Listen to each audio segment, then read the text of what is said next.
Every day, I spend most of my time working with senior officers of major corporations. People on the line of fire in terms of strategy. People are really interested in improving growth and profits. And they live in that world. They talk to Wall Street analysts.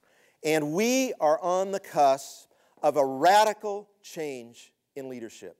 The whole model of leadership in the 21st century is changing, and we're seeing it happen right before our eyes. The biggest change is that business leaders are no longer solely responsible for the economic wealth of their organizations. They are also being held accountable for the environmental health of our planet and the social justice of the people who live here.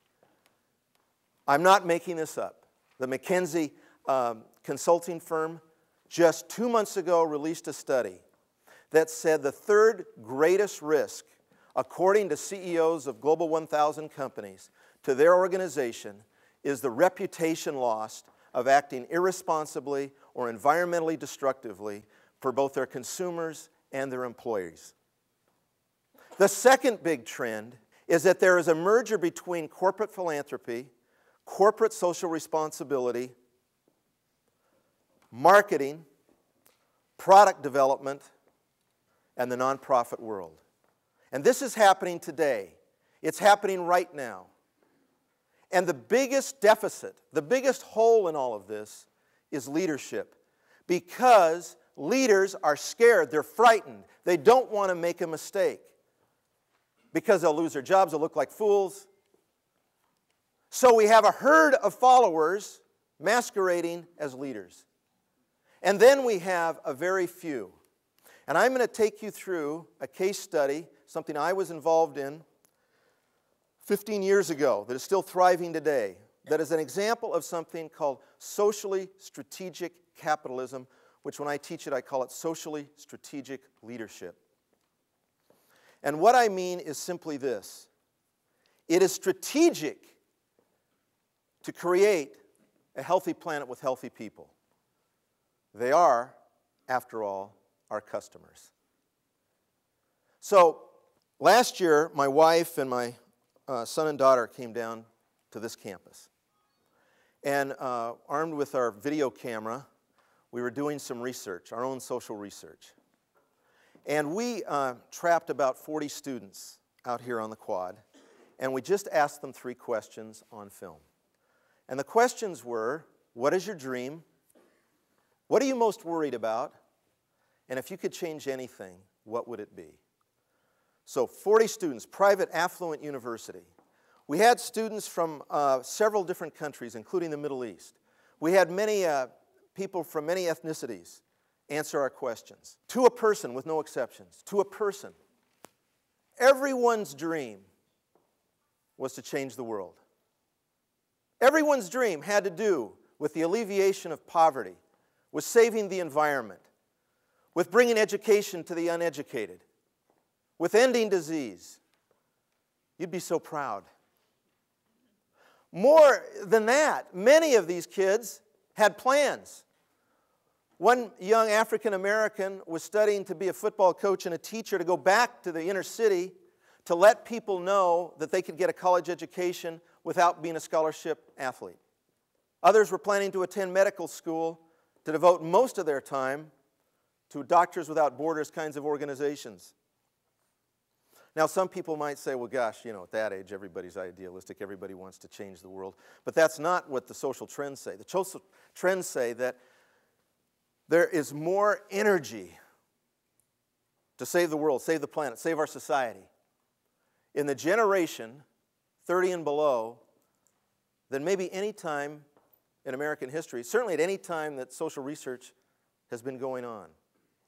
At the same time, we have boomers who are seeking redemption from materialism.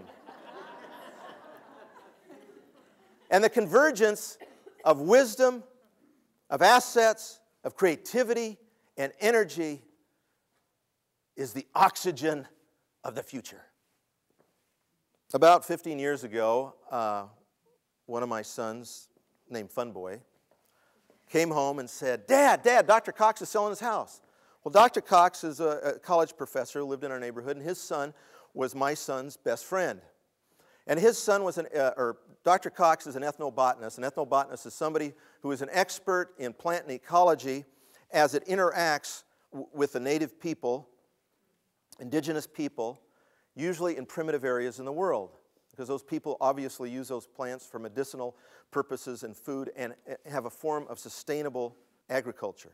Paul did his dissertation on work that he had done in Samoa, specifically on the island of Savaii, which is the largest Samoan island in the independent country of Samoa.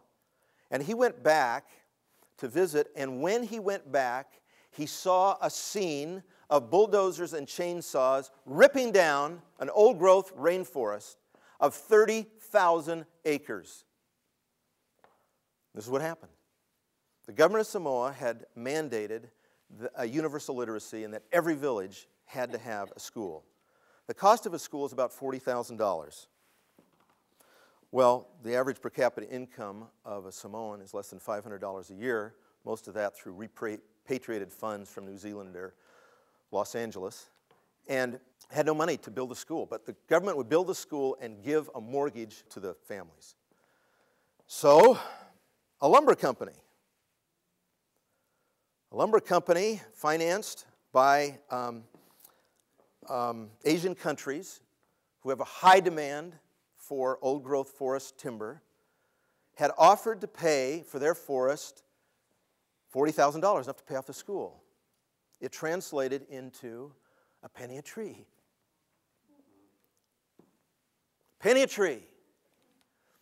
When Paul saw this, he was apoplectic.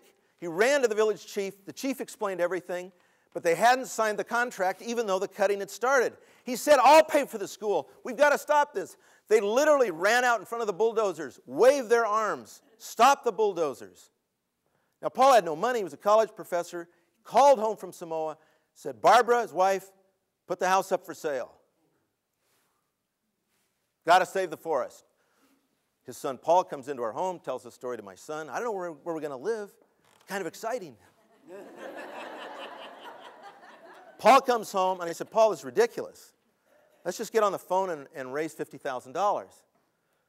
And in literally 3 to 4 days, Paul raised $50,000. Paid off the school. And he asked the villagers, which they did in a very sacred ceremony, sign a covenant of sustainability. And what that meant, unlike a national park for this 30,000 grove of rainforest, unlike a national park, a covenant of sustainability was to continue to use the forest as they had for 2,000 years for medicine and food in the way that they had learned to keep it sustainable. Now, we came out of that, we started a foundation together named Seacology, which is thriving today. And Seacology is dedicated to save the rainforests and the coral reefs of islands around the world while the respect for the individual cultures to develop the way those people want it to develop is maintained. And in every case, in every project, what happens is that Seacology raises the money to build a medical clinic, a school, a place to gather, whatever those people need in return for a covenant of sustainability.